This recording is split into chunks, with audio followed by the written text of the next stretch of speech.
Hello, today I'm going to show you how I put together my weekly vitamin kit with all the vitamins and supplements I need.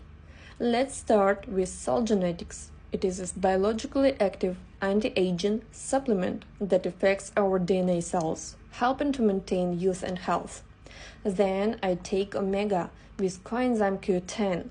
Omega-3 is essential for the health of our heart, brain, hair and skin, and coenzyme Q10 provides energy for our cells and keeps them healthy.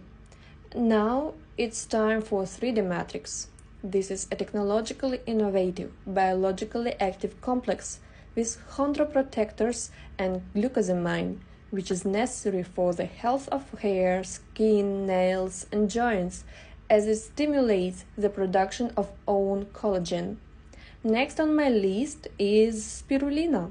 This is superfood. Supplement is rich in protein, vitamins, and minerals that support immunity and overall body health. And finally, my favorite, Carbaminer. This supplement helps regulate blood sugar and carbohydrate metabolism, which is important for maintaining consistent energy throughout the day, and it helps to control the appetite.